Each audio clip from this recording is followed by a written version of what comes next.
chers âmes, je fais ces vidéos avec amour et bienveillance. Du coup, voici quelques vidéos de mes prophéties vues quand j'étais plus jeune, avec un peu plus de détails.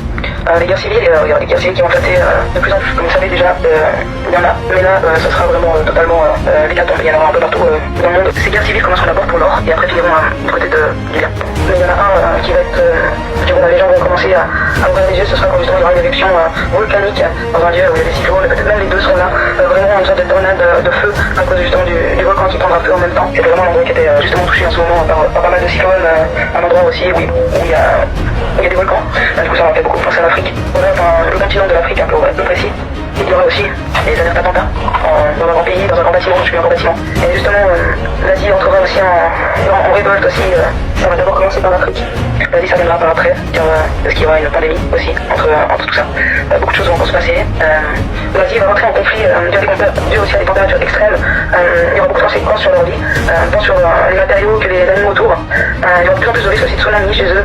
Il y aura même des transformations qu'on pourra remarquer peut-être chez les amphibiens, qui sera due à la pollution atmosphérique, même s'ils ne le disent pas. L'Amérique du Sud viendra aussi par après, parce que ce sera lié aux favelas qui vont s'écrouler, à cet accident terrible de tremblement de terre, de séisme, des bâtiments qui vont s'effondrer. L'Océanie, ce sera quand justement il y aura plus de pêche, il y aura des zones océaniques qui vont mourir, du coup, eux vont vraiment prendre conscience par rapport à ça, qu'ils n'auront plus rien sur leur territoire, et tout ça est une guerre, cette troisième guerre mondiale est une guerre de conquête. Du coup, il y aura aussi un moment où tout gentiment, toutes ces révoltes vont commencer à se faire de partout dans le monde. Il y aura des petits pays, des petites villes au début qui vont commencer à faire des coopérations ensemble pour lutter, pour justement aller de l'avant, pour aller mieux. Enfin tout, voilà, ce sera un peu la fin des masques, où on va accepter que nous arrivons dans la fin du monde et que justement ce sera un peu dévoilé au grand jour de tout ce qui était derrière. D'ailleurs, ce qui réunira un peu tout le monde et que les grandes villes bougeront aussi à bloquer des routes, à agir comme ils peuvent face à la nature, c'est justement par rapport aux glaces que les gens des îles verront. Il y aura des morceaux de glace dans les océans, ce qui présage rien de bon. Aussi des conflits politiques dus à la famine par rapport justement aux richesses des terres qu'on a. Il n'y a plus d'assez de ressources, tout est en train de changer, tout est en train de bouger, et il y a un énorme conflit politique qui a perdu là-dessus. Et du coup, en fait, cette troisième guerre mondiale, c'est surtout une guerre de conquête. Bien plus que ce que les gens peuvent penser, c'est une guerre de conquête avant tout. Ces conflits politiques et ces guerres civiles sont assez liés. Autant il y a des guerres civiles que le gouvernement en guerre contre son peuple.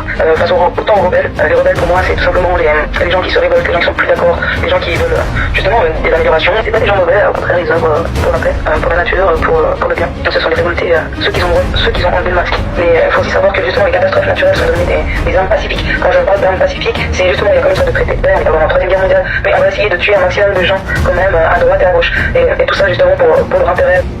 Tout ceci avait déjà été noté dans un calepin que j'ai à la maison.